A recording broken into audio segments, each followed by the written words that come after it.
Et comme chaque samedi, nous vous emmenons en week-end. Aujourd'hui, à Rabat, situé à peine 3 heures de vol de Paris, c'est la ville la moins connue du Maroc et pourtant c'est sa capitale.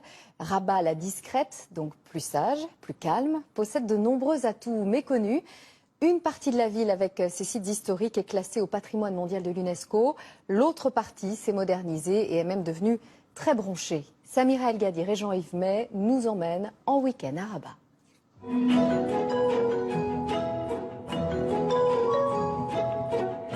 À peine arrivés, nous cherchons un point haut pour pouvoir contempler Rabat.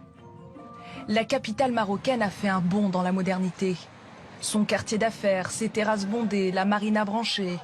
Mais c'est en montant à bord du tramway que l'on se rend compte à quel point cette ville a su traverser les époques. Le royaume, aidé d'investisseurs étrangers, a dépensé près de 400 millions d'euros pour le construire. Le but, rendre à Rabat sa place de capitale et de destination touristique. Cette ville a toujours été une étape dans le circuit des villes impériales. C'était des circuits touristiques. Donc les gens connaissaient mieux Fès, Marrakech. Nous nous arrêtons quelques instants au musée d'art contemporain. Par curiosité, toute l'œuvre de Giacometti est ici. Les temps changent, oui. On a commencé par des expositions de qualité et actuellement on est arrivé à faire venir Giacometti. On ne va pas s'arrêter à Giacometti. L'entrée est à 4 €. L'exposition a déjà attiré 20 000 visiteurs comme nous. De retour à bord du tramway. Direction Hey Kerima. En quelques stations, la rame quitte la modernité et nous emmène vers les fortifications médiévales pour nous faire découvrir d'anciens sites incontournables. Il est 9 h. C'est la première relève de la journée pour les gardes du mausolée de Mohamed V. C'est ici que repose le grand-père de l'actuel roi du Maroc. Aujourd'hui, le mausolée abrite également la tombe de Hassan II et de son frère, le prince Abdallah. Il fait partie des sites de Rabat qui sont inscrits au patrimoine mondial de l'UNESCO. Et ça, c'est ce qu'on sait moins. Rabat est une ville qui bouge beaucoup, une ville moderne, on vient de le voir. Mais c'est aussi une ville qui hérite d'un formidable patrimoine culturel. Nous le voyons d'abord avec les nombreuses portes. Elles se déclinent sous toutes les formes et nous donnent l'impression de cacher des trésors. Comme ce jardin andalou dans le quartier des Oudaïa. Près du café mort où l'on s'arrête boire un thé. Rituel obligatoire. Puis la balade reprend dans les ruelles bicolores, avant d'atteindre encore une porte. Celle qui surplombe la capitale, celle d'où l'on aperçoit la rue des Consuls, autre lieu incontournable. Nous y avons rendez-vous avec Nabil, il connaît tout de cet endroit. Bonjour Nabil. Bonjour Samira.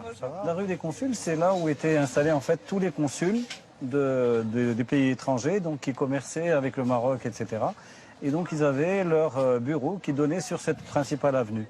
Et en même temps, c'était l'endroit où on stockait toutes les marchandises qui étaient à vendre et à acheter. Et il y a encore des artisans qui sont installés ici. Il y a des bijoutiers, il y a des tisserands. Là, c'est de la piste lazuli. Et c'est très joli de rouge, avec le corail. Et elles viennent d'où ces pierres alors? Alors, c'est le nord de Maroc, oui.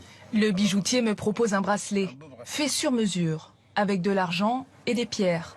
Il m'en coûtera 150 dirhams, soit 15 €. On va mettre juste les fermoirs, c'est pile poil, c'est super. Bracelet au poignet, nous quittons la rue des Consuls à bord d'une barque. Il suffit de traverser le fleuve pour rejoindre la ville jumelle de Salé, voisine mais méconnue des touristes. C'est pourtant ici que se trouve un bijou d'architecture, une école du XIVe siècle, richement décorée de céramique et de bois de cèdre. Les frises en plâtre sont comme tricotées à l'aiguille. L'endroit donne l'impression d'être encore habité. L'autre avantage de Salé, ce sont les prix, moins élevés qu'à Rabat. Nous restons donc ici pour la nuit. C'est le bon plan du week-end.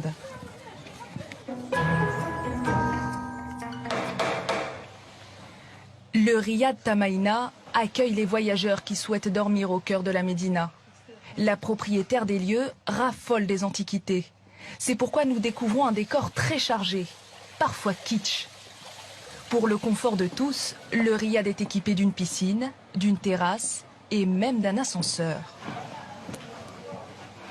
Donc c'est le genre de chambre qu'on propose. On en a 5 comme celle-ci, avec une suite. Et donc les prix en fonction des saisons. Mais là, comme on est en haute saison, c'est à 70 €. L'appel à la prière du soir résonne déjà dans toute la ville. Demain, une surprise nous attend.